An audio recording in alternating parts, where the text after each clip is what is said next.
Pallavi lifestyle Marathi चॅनलमध्ये आपले स्वागत आहे। आज मी बनवत आहे कढीपत्त्याची चटणी। खूपच छान आणि चविष्ट आणि आपल्या हेल्थसाठी सुद्धा खूपच छान आहे। तर त्यासाठी मी इथे पॅन ठेवलेला आहे। पॅनमध्ये आपल्याला 1 चमचा तेल घालून घ्यायचं आहे।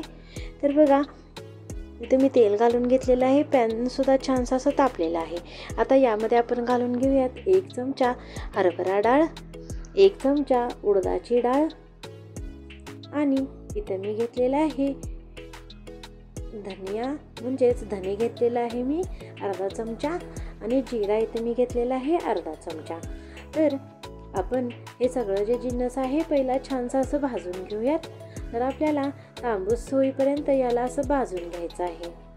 ही जी कढीपत्त्याची चटणी आहे ती आपल्या केसांसाठी आणि आरोग्यासाठी खूपच छान आणि गुणकारी आहे। तुम्ही हे जरूर बनवा आणि तुम्ही हे भाकरी बरोबर, चपाती बरोबर, गरम गरम भाताबरोबर ही चटणी घालून वरून तूप घालून खाऊ शकता। तर बघा असं छानसं तांबूस भाजल्यानंतर आपल्याला हे काढून घ्यायचं आहे किंवा असं याला साईडला करून घ्यायचं आहे। याच पॅनमध्ये आपण घालून घेऊयात 1 चमचा तीळ आणि शेंगदाणे। तुम्ही इथं भाजलेले शेंगदाणे सुद्धा घालू शकता किंवा कच्चे शेंगदाणे सुद्धा घालू शकता। तर बघा मी इथं भाजलेले शेंगदाणे घेतलेले आहेत, त्यामुळे याला भाजायला खूप टाईम लागत नाही। जर तुम्ही कच्चे शेंगदाणे घेतले तर थोडं तेल घालून याला भाजून घ्या। तर बघा यानंतर हे सगळं आपल्याला असं छानसं भाजून घ्यायचं आहे आणि याला एकजीव करून घ्यायचं आहे आणि हे जे आहे ते आपण एका साईडला काढून घेऊयात। त्यानंतर यामध्ये आपण घालून घेऊयात कढीपत्ता। कढीपत्ता बघा किती छान अशी फ्रेश आहे।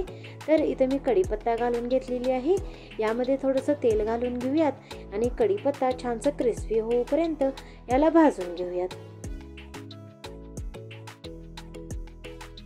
तर बघा तुम्ही अजून पल्लवी लाईफस्टाईल मराठी चॅनलला सबस्क्राईब केलं नसेल तर प्लीज लाईक करा, शेअर करा आणि सबस्क्राईब तर कराच करा। आणि ही कढीपत्त्याची चटणी तुम्ही जरूर बनवा आणि ही तुमच्या फ्रेंड्समध्येही जरूर शेअर करा आणि ही एक वेळ बुक करून तरी बघा, सगळ्यांना खूपच आवडेल। तर चला हे छानसं भाजून झालेलं आहे। पहिला भाजलेलं जिन्नस जे आहे ते मी असं मिक्सरच्या जारमध्ये घातलेलं आहे।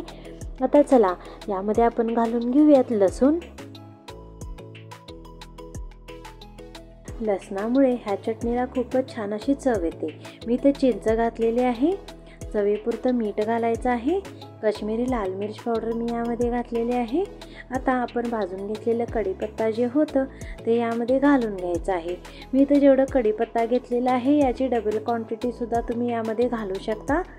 तर बघा आता हे सगळं छानसं असं आपल्याला असं दाबून घ्यायचं आहे।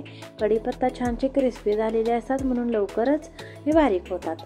तर चला यावर झाकण झाकूयात आणि बारीकशी अशी पावडर बनवून घेऊयात। 2 ते 3 वेळा आपल्याला याला छानसं असं बारीक करून घ्यायचं आहे। तर बघा याची छानशी अशी पावडर बनलेली आहे। तुम्ही अशा प्रकारे ही पावडर बनवा आणि चपाती, भात, भाकरीबरोबर तुम्ही हे खाऊ शकता। तुम्हीही जरूर बनवा। पल्लवी लाईफस्टाईल मराठी चॅनलला लाईक, शेअर, सबस्क्राईब करायला विसरू नका आणि ही रेसिपी शेअर करायलाही विसरू नका। धन्यवाद। Thanks for watching.